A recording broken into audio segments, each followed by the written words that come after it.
Story 1. The heavy steel door slammed shut behind me, and that was the exact moment I realized the blood on the linoleum floor wasn't from an accident. I was a rookie correctional officer, fresh out of the academy, assigned to the graveyard shift at Blackwood Penitentiary. The air inside smelled of industrial bleach and old sweat, a suffocating mix that clung to the back of my throat. My supervisor had vanished down the hall, leaving me alone in cell block C, a place whispered about in hushed tones during orientation. The fluorescent lights overhead flickered rhythmically, humming a low, maddening buzz that vibrated in my teeth. As I stepped forward, my boots squelched slightly in the dark, sticky puddle. I shone my flashlight down the corridor, the beam cutting through the shadows, only to reveal that every single cell door was wide open. My heart hammered against my ribs like a trapped bird. Standard operating procedure dictated that all inmates be locked down by 10 p.m., but my watch clearly read midnight. The silence was absolute, a heavy, suffocating blanket that felt entirely unnatural for a prison housing 300 dangerous men. I reached for the radio clipped to my heavy-duty tactical vest, my fingers trembling violently against the cold plastic. "Control, this is Officer Davis in Block C. Do you copy?" I whispered, desperate not to let my voice echo. Only static hissed back, a harsh, grating sound that seemed to mock my isolation. Then, the temperature in the corridor plummeted instantly, turning my panicked breath into thick, white plumes of vapor. From the darkest, furthest cell at the very end of the tier, I heard a wet, rhythmic slapping sound approaching. Thump, squelch, thump, squelch. The sound was agonizingly slow, mimicking the deliberate pace of someone dragging a heavy, lifeless weight across the concrete. I gripped my heavy metal flashlight like a club, my knuckles turning white under the dim, flickering security lights.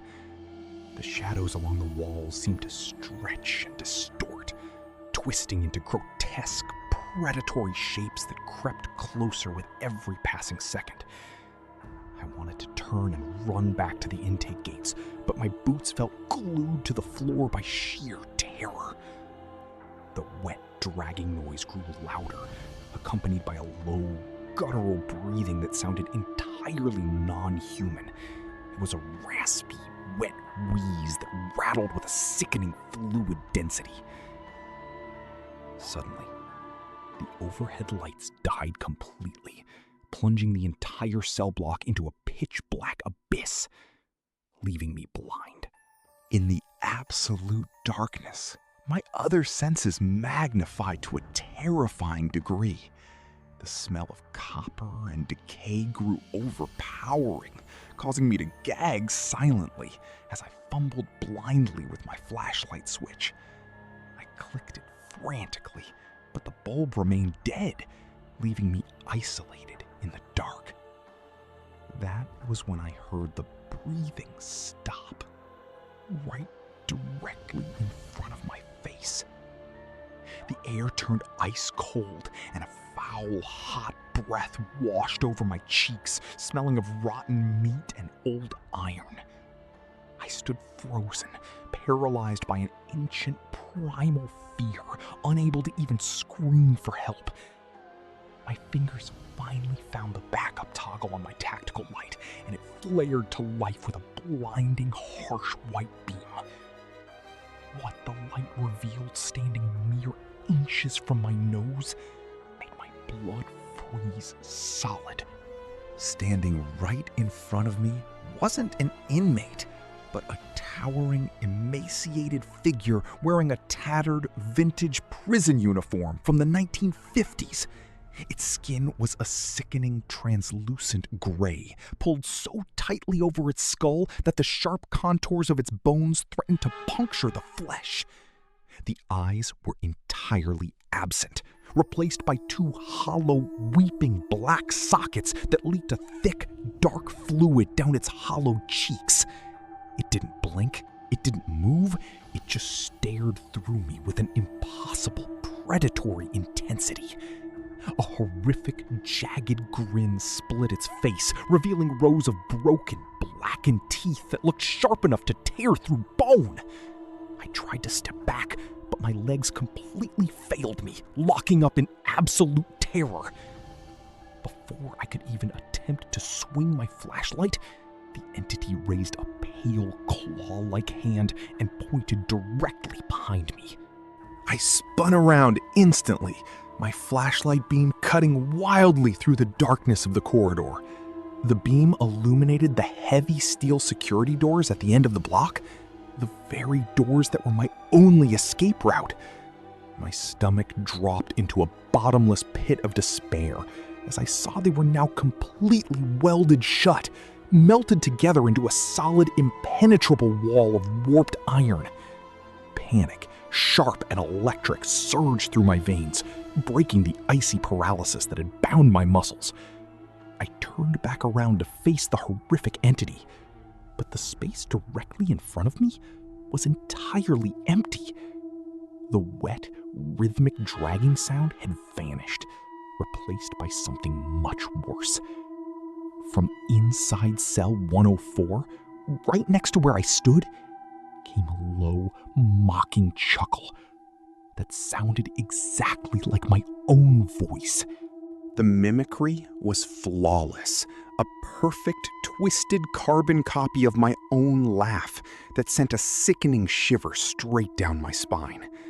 I approached the threshold of cell 104 with agonizing slowness, drawn by a morbid, terrifying curiosity I couldn't control. The flashlight beam trembled violently in my hand, casting erratic shadows against the cracked concrete walls of the small unit. The air inside the cell was thick, damp, and smelled intensely of old earth and stagnant water. As the light swept across the narrow space, it landed on the concrete bunk in the corner. Sitting there, huddled in the dark, was a figure with its back completely turned to me. It wore the modern orange jumpsuit of our current inmates, but its shoulders were shaking with that same silent, dreadful laughter. "Hey, stand up and put your hands on your head," I shouted, my voice cracking under the immense psychological strain. The figure stopped laughing instantly, its body freezing into an eerie, unnatural stiffness that made the hairs on my arms stand up. Slowly, with a horrifying, clicking sound like snapping dry twigs, its head began to rotate backward toward me, spinning a full 180 degrees while its torso remained completely still. The face looking back at me wasn't an inmate's. It was my own face, but dead, bloated, and covered in deep, jagged lacerations. The lips stretched into a wide, unnatural smile as the entity's jaw unhinged with a loud crack, dropping down to its chest. From the black depths of its throat, a swarm of black beetles began to pour out. The carpet of black beetles erupted from the entity's mouth, clicking and scratching across the concrete floor toward my boots. I scrambled backward out of cell 104, tripping over my own feet and crashing hard against the opposite wall. The impact knocked the wind out of me, but adrenaline forced me back up instantly. The swarm of insects carpeted the floor, a shifting mass of shiny black shells that seemed to consume the ambient light. Suddenly, the prison's emergency sirens began to wail, a deafening mechanical shriek that echoed off the concrete walls. Red emergency lights roared to life, bathing the entire cell block in a sinister, bloody glow. The automated intercom crackled, and a distorted robotic voice boomed through the speakers.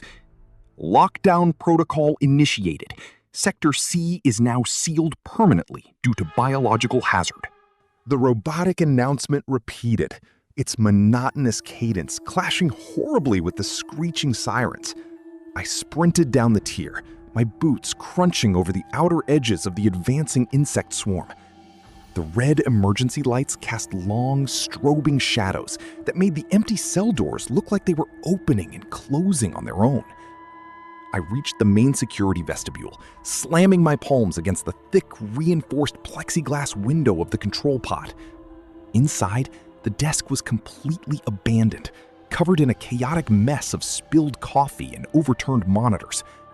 The emergency override lever was just out of reach, glowing a mocking green on the opposite side of the glass.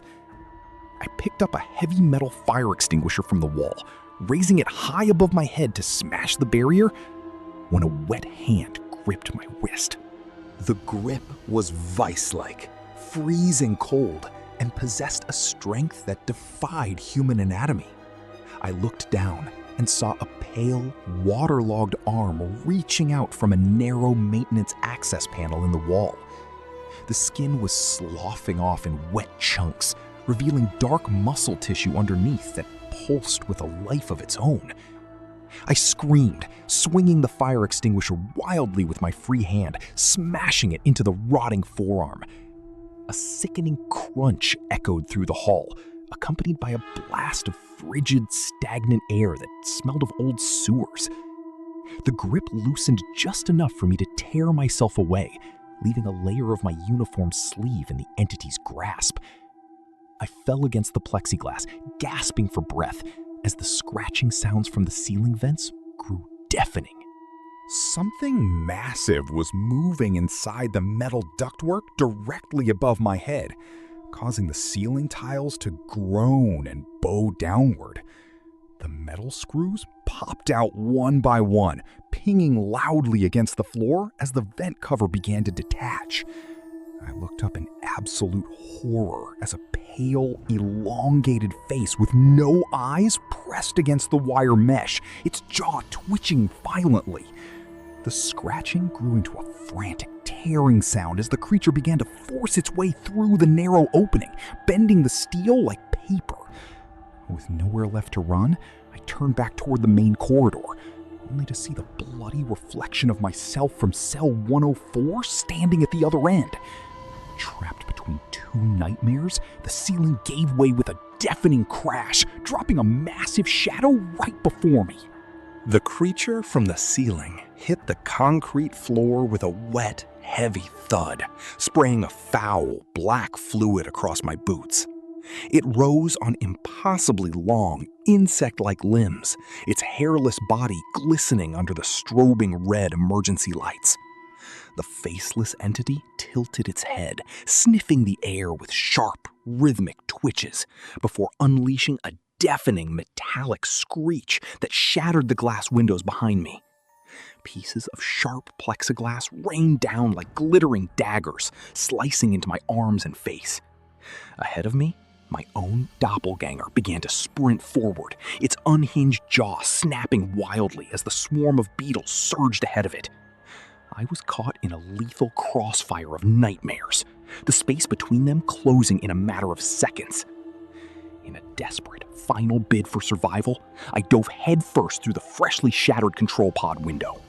I landed hard on the glass-strewn floor inside the control pod, the sharp shards cutting deep into my palms. Pain flared through my body, but I ignored it, scrambling desperately to my feet as the two entities collided just outside the broken window. A horrific sound of tearing flesh and snapping bones erupted as the creatures began to tear each other apart in a frantic, primal frenzy. The air inside the small pod grew thick with the stench of decay and ozone, making it nearly impossible to breathe. I lunged across the desk, my bleeding fingers wrapping around the cold steel of the emergency override lever. With every ounce of strength left in my body, I threw my weight against it and slammed the lever downward. The gears groaned loudly, and a heavy mechanical hum vibrated through the floorboards. The massive blast doors at the rear of the control pod began to grind upward with agonizing slowness, offering a tiny sliver of hope. Outside the window, the creature from the ceiling turned its mangled, eyeless face toward me, realizing it had been tricked. It abandoned the fight, throwing its elongated body against the reinforced frame of the control pod window, the metal warping under its immense strength. The glass structure cracked violently, spiderwebbing with white lines as the entity struck it again and again. I crawled frantically toward the rising blast door, the gap still only 2 feet high. The window shattered completely behind me, and a cold, wet hand clamped firmly around my ankle, dragging me backward into the dark. I screamed, kicking wildly with my free boot, until I felt something crack. The grip broke, and I scrambled frantically under the closing blast door, tumbling out into the blinding light of the main administrative courtyard. The heavy steel door slammed shut behind me with a final echoing boom, completely severing the horrific sounds of screeching and scratching from Sector C. I lay on the cold asphalt, gasping for air, as sunlight began to pierce through the morning fog. When the daytime guards finally found me, they claimed Sector C had been abandoned and welded shut for over 30 years due to a fatal riot. They told me I had been hallucinating, but they couldn't explain the deep, black fingernail gouges torn into my leather boots. I resigned that very morning, but every time I close my eyes, I still hear that wet, rhythmic dragging sound approaching my bedroom door.